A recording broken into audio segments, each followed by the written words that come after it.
की जय। बोल सांचे दरबार की जय।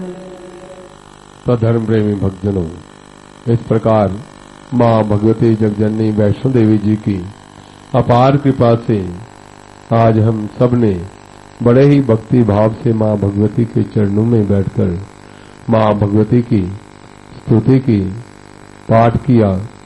माँ भगवती से हम यही प्रार्थना करते हैं कि हे माँ, हमारे द्वारा किया गया ये स्तुति पाठ इसे आप प्रसन्नता पूर्वक स्वीकार करो और हमें अपना आशीर्वाद दो।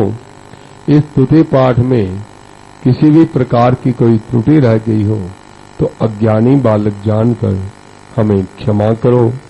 इस प्रकार का मन में भाव करते हुए सभी भक्तजन माँ भगवती के चरणों का ध्यान करते हुए हृदय से ओंकार शब्द का 3 बार उच्चारण करेंगे।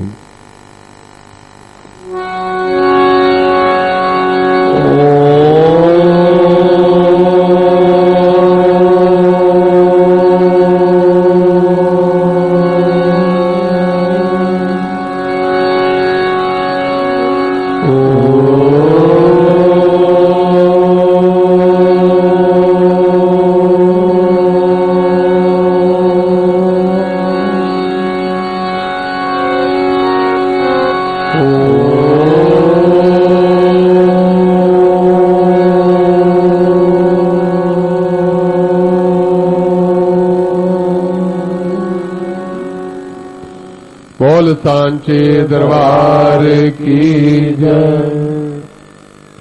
तो धर्म प्रेमी भक्तजनों, इस समय माँ भगवती जगजननी वैष्णो देवी जी की आरती की बेला है। इस दिव्य गुफा के अंदर माँ भगवती जगजननी 3 प्राकृतिक दिव्य पिंडियों के रूप में विराजमान है। माँ भगवती की पिंडी का 5.5 फुट के लगभग आकार है और केवल शीश रूप में माँ भगवती के दर्शन हमें प्राप्त होते हैं। माँ भगवती के चरणों से चरण गंगा रूपी निर्मल जल धारा सदैव प्रवाहित होती रहती है, जिनके चरण जल से हम स्नान आदि करके माँ भगवती के दर्शनों के लिए माँ के चरणों में उपस्थित होते हैं। माँ महाकाली, महालक्ष्मी, महासरस्वती अपने नाम एवं गुणानुसार आए हुए शरणागत भक्तजनों को 3 प्रकार के आशीर्वाद देती हैं। महाकाली हमें शक्ति देती है, महालक्ष्मी हमें धन धान्य से परिपूर्ण करती है और मां सरस्वती हमें सद्बुद्धि और सद्ज्ञान देती है। इन तीनों का ही हमारे जीवन में विशेष महत्व है और इनके बिना हमारा जीवन शून्य है, क्योंकि वे परम शक्ति जो इस सृष्टि के कण कण में व्याप्त है और वही शक्ति निराकार रूप में इस संसार का पालन पोषण करती है और सेवा सहायता मां भगवती की उस शक्ति के द्वारा हमें करनी चाहिए। मां भगवती की शक्ति का सदुपयोग करना चाहिए और यदि हम अपने शारीरिक बल के द्वारा दूसरों की सेवा सहायता करते हैं और सत्कर्म करते हैं, वाणी के द्वारा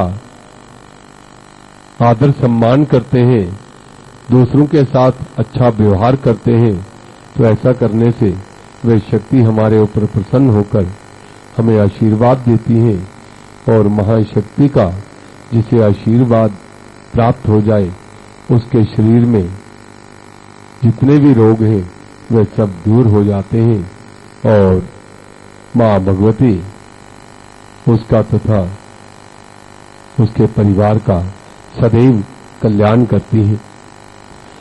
मां लक्ष्मी की कृपा से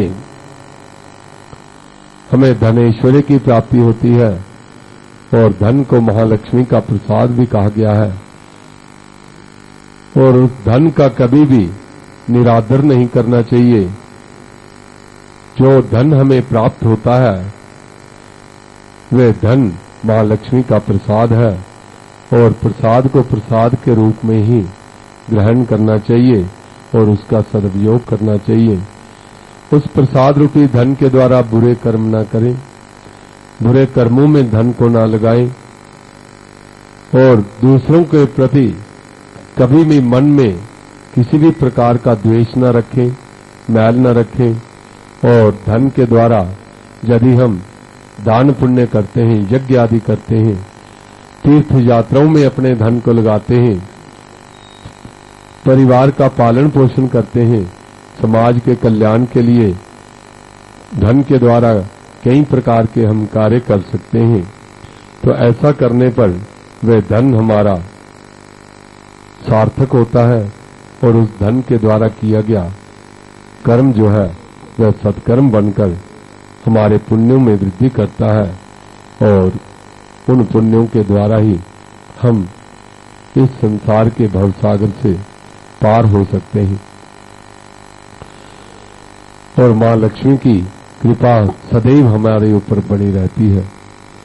मां सरस्वती की कृपा से हमें ज्ञान की प्राप्ति होती है और ज्ञान के द्वारा भली भांति विचार करके हमें कर्म करने चाहिए, क्योंकि कर्म जो है वे थोड़ा भी कर्म अगर अशुभ कर्म हो जाएगा तो वे अपना पीछा हम तब तक नहीं छोड़ता जब तक उसके फल को हम भोग न ले।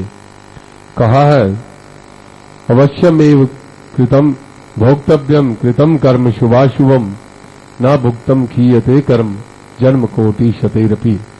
चाहे हमारे करोड़ों जन्म ही क्यों न बीत जाए, हमारे द्वारा किया गया कर्म जो है वह अपना फल देकर ही हमारा पीछा छोड़ेगा। इसलिए कर्म करते हुए ये ध्यान रखना चाहिए, अपने ज्ञान के द्वारा, बुद्धि के द्वारा विचार करके कि कहीं इससे किसी को कष्ट तो नहीं हो रहा है, जो हम कर्म कर रहे हैं उसके द्वारा किसी को दुख तो नहीं हो रहा। इस प्रकार हम कर्म करें और अपने ज्ञान के द्वारा दूसरों को अच्छे मार्ग पर चलने के लिए प्रेरित करें और स्वयं भी सन्मार्ग पर चलते हुए यदि हम इस प्रकार से इन तीनों देवियों की कृपा से प्राप्त शक्ति, धन और ज्ञान का सदुपयोग करेंगे तो हमारा भी कल्याण होगा और इन तीनों देवियों की कृपा सदैव हमारे जीवन में बनी रहेगी और हमारा जीवन सुखमय बनेगा। बोल सांचे दरबार की जय। तो धर्म प्रेमी भक्तजनों, इस संसार में केवल भगवान का नाम ही जो है वही इस संसार के दुखों से मुक्त कर सकता है। और हम कितना भी कुछ भी कर लें, हम दुखों से छूट नहीं सकते। भगवान का नाम ही एक ऐसी नौका है जो हमें इस भवसागर से पार लगा सकती है। तो भगवान की आराधना हम करते हैं तो आराधना कई प्रकार से करते हैं और सबको आराधना करनी चाहिए किसी न किसी रूप में, अपने इष्ट देव के रूप में, अपने गुरुओं के रूप में, माता पिता के रूप में। ये सब भगवान के ही अंश कहे गए हैं और इनमें भगवान का वास होता है। और माता पिता की सेवा जो नहीं करता, भगवान उस पर कभी कृपा नहीं करते और इसलिए सेवा भाव से सब संसार को उसका रूप जानकर हमें सेवा करनी चाहिए। तो कई प्रकार के भक्त हुए हैं जिन्होंने भिन्न भिन्न प्रकार से भक्ति करके भगवान को प्राप्त किया है और कई प्रकार के भगवान के साथ नाते जोड़कर, संबंध जोड़कर उन्होंने भगवान की आराधना की है। ईश्वर की सत्ता को स्वीकार कर लेना ये भक्ति नहीं है, ये आस्था है। और भक्ति तो तब है जब ईश्वर को अपनी भावना के अनुसार किसी संबंध से बांध लिया जाए, जब स्वयं उस संबंध में अपने आप को हम बांध लें तो ये भक्ति है। और ये भक्त और भगवान के संबंध बड़े ही निराले होते हैं। अयोध्या में एक बहुत बड़े संत हुए। वे संत अयोध्या में रहते थे और वे भगवान श्री रामचंद्र जी को अपना शिष्य मानते थे और अपने को उनका गुरु मानते थे। और यही नाता उन्होंने ऐसा बना लिया कि वे शिष्यों की तरह भगवान राम को प्रतिदिन पढ़ाते, कहते और वे कभी भी भगवान के मंदिर में नहीं जाते, रामचंद्र जी के मंदिर में नहीं जाते। कहते कि राम जी हमारे शिष्य हैं और मंदिर में ठाठ बाट से बैठे होंगे, बहू भी साथ में बैठी होगी, हम जाएंगे तो अच्छा नहीं लगेगा। ये भाव रखकर वे भगवान के मंदिर में नहीं जाते और मंदिर के पास में ही उन्होंने एक कुटिया बनाकर वे रहने लगे। और प्रतिदिन जो लोग मंदिर में जाते तो उनसे ही वे पूछ लेते कि राम जी ठीक हैं, सीता राम जी प्रसन्न हैं, कैसे हैं। तो ये भाव उनके मन में एक गुरु और शिष्य का उन्होंने बना लिया और उसी भाव के अनुसार वह दिन भर कार्य करते। मंदिर में गए नहीं और भगवान के साथ ऐसा नाता बना लिया और दिन भर झोंपड़ी का दरवाजा जो है वह बंद रखते और कुटिया में श्री रामचंद्र जी का एक चित्र उन्होंने रखा हुआ था और एक छड़ी रखी हुई थी, एक कलम और एक लकड़ी की तख्ती रखी हुई थी और कुटिया का दरवाजा बंद करके कुटिया से आवाज आती, वे भगवान श्री रामचंद्र जी के उस चित्र में उसे रामचंद्र जी को पढ़ाते, कहते कि राजा के बेटे हो, कुछ 2 अक्षर पढ़ लो, काम आएंगे जीवन में। यही जो 2 अक्षर आप पढ़ लोगे यही आपके जीवन में आपको काम देगा और नहीं पढ़ोगे तो बिगड़ जाओगे। इस प्रकार वे भगवान को पढ़ाते। इसलिए कुछ पढ़ लो। भगवान जब नहीं पढ़ते तो छड़ी दिखाते, छड़ी दिखाकर उन्हें कहते कि पढ़ो। क्रोध से थोड़ा मुखमंडल पर थोड़ा क्रोध लाकर भगवान को डांटते कि पढ़ो। तब भगवान ऐसी लीला करते कि वे जो चित्र है वे कांपने लगता और जब डर के मारे वे चित्र कांपने लगता तो वे संत छड़ी नीचे रखकर बैठ जाते और रोने लगते कि तुम छड़ी को देखकर डरते हो, फिर तुम पढ़ते क्यों नहीं। और इस प्रकार तुम भी तो मानते नहीं हो। दिन भर यही उनका क्रम चलता और भगवान को पढ़ाते और मंदिर में जाते नहीं। एक बार कुछ महात्मा लोग आए उनके पास और कहने लगे कि मंदिर में चलो। बोले हम नहीं जाएंगे। तो महात्मा लोग कहने लगे, ये कैसी आपकी भक्ति है जहां आप भगवान को शिष्य के रूप में पढ़ाते हो और भगवान के मंदिर नहीं जाते, भोजन भंडारा जाके खा आते हो। परंतु भगवान के मंदिर क्यों नहीं जाते, ये नहीं चलेगा। इस प्रकार वे महात्मा जो हैं वे उन्हें पकड़कर जबरदस्ती उनका हाथ पकड़कर मंदिर में ले जाने लगे। और अब वे संत बोले कि हे श्री राम, ये महात्मा लोग मुझसे जबरदस्ती कर रहे हैं, मुझे जबरदस्ती अंदर ले जा रहे हैं मंदिर के। अब आप अपनी मर्यादा का ध्यान स्वयं रखो, क्योंकि मैंने आज तक अपनी मर्यादा का ध्यान रखा, परंतु इस समय परिस्थिति ऐसी है कि ये लोग जबरदस्ती मुझे अंदर ले जा रहे हैं, तो इसलिए आप स्वयं अपनी मर्यादा का ध्यान रख लेना। तो संत जब उन्हें मंदिर के अंदर लेकर पहुंचे तो क्या हुआ कि मंदिर में भगवान श्री राम जी का जो मुकुट था वह नीचे झुक गया गुरु को देखकर।